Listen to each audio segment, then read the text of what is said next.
Hello, ఇక్కడ చేసిన committee నా హృదయపూర్వక నమస్కారములు. కుర్చీలన్నీ ఖాళీగా ఉన్నాయి అంటే ఒక మంచి పనికి అయితే ఈ కుర్చీలన్నీ ఖాళీగా ఉంటాయి.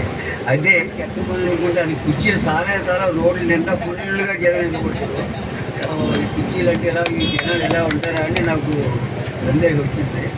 అయితే ఒకటే, ప్రతి వాడు నేర్చుకున్నది ఏంటంటే, వాడు ఎలా చేస్తాడంటే తండ్రి చెప్తే ఆడు ఏమంటున్నాడంటే, బాబా ఇదంతా కామన్ బాబా, ఇప్పుడు కామన్ అంటే ఇది చెప్పడం మానేసాడు, కామన్ అంటాడు అంతే. చెప్తాడు ఎండని ఉద్దేశంతో కామన్ అని ఆయన బాడీ చేస్తాడు తప్ప ఇదే బాగుపడదు, ఏమీ కనపడలేదు. తండ్రి కొడుకే బాడీ, తండ్రే బాడీ చేసుకుంటాడు పిల్లల్ని. ప్రతి దానికి కూడా కామన్ అయిపోయిందండి. ప్రతిదీ కామన్. ఏది కామన్? తండ్రి తల్లి జాగ్రత్తగా చెప్పుకుంటే అది కామన్ ఎలా అవుతుంది? బాబు కామన్ కాదు, అది తప్పు. ఆడు ఎవరు నేర్చుకున్నా మనం నేర్చుకోకూడదు. ఆడికి కూడా నువ్వు ఇంకోసారి చెప్పావు అనుకో, ఆడు కూడా బాగుపడుతూ ఉంటాడు అని అలా చెప్పడం మానేసి దీన్ని డెవలప్ చేస్తున్నారు కామన్ అని. అయితే ఏంటంటే మీ కమిటీ జనం ఎప్పటి నుంచో మీ పార్టీ అవ్వచ్చు, లేకపోతే మీరు పెద్దలుగా ఉండొచ్చు, మీరందరూ కూడా ఒక దేశాన్ని శుభ్రంగా ఒక బాగుపడాలనే ఆలోచనతో మీరంతా పాటలు పడుతున్నారు. నేను కాదని అనలేదు. అయితే ఇంతకీ సమాజాన్ని మార్చాలి అంటే ప్రతి ఇంటింటికి ఒక్కొక్కటి తయారయ్యి ఆ 4 ఏళ్ళ రోజులు కలిపి ఇంకో 4 ఏళ్ళ రోజులు ఇంకో 4 ఏళ్ళు అలా చెప్పుకోగలిగితే అది ఏమన్నా మారగలదు. ఒకటి మీరు ఇలాగ ఇచ్చారు ఆరోగ్యం మహాభాగ్యం అని, అది ఇన్నోడు ఎంత ఉంటాడు, పోయేవాడు పోతూ ఉంటాడు, టీ తాగుతూ ఉంటాడు.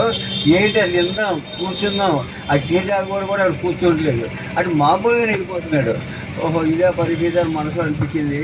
ఇంతకీ నాకు ఏంటంటే, శ్రీను గారు ఎప్పుడైనా ఏ టైంలో అయినా రాత్రిలో పొగలేసి కాగితం ఇచ్చి రావాలి ఇంటికి వెళ్ళి, అంతే తప్ప కానీ ఏది మాకు ఆరోగ్యం మహాభాగ్యం కాగితం 9ంటికైనా సరే ఆయన లెగ్గొట్టి కాగితం ఇచ్చే రావాలి. ఆయన స్వభావం ఏంటంటే, ఇంకా ఆయన భగవంతుడు ప్రజలు బాగుండడం కోసం పుట్టించాడు తప్ప ఆయనకి కుటుంబం అని పిల్లలని ఇంకా ఏది కనబడదు ఆయనకి. నేను ఎన్నోసార్లు ఆయన ఎంతో నీకు డబ్బిస్తాను ఏదో చేయండి, ఎందుకులని ఇలా తిరుగుతున్నారు. ఇంకా పిల్లలు రేపు పిల్లల భవిష్యత్తు రాదు, ఇంకా మనం ఇంకో రకంగా మాట్లాడతారన్నా సరే పట్టించుకోరు కాదు. ఇప్పుడు లేదు, ఇప్పుడు లేదు. ఓహో సరే అని మనసులో అనుకున్నాను.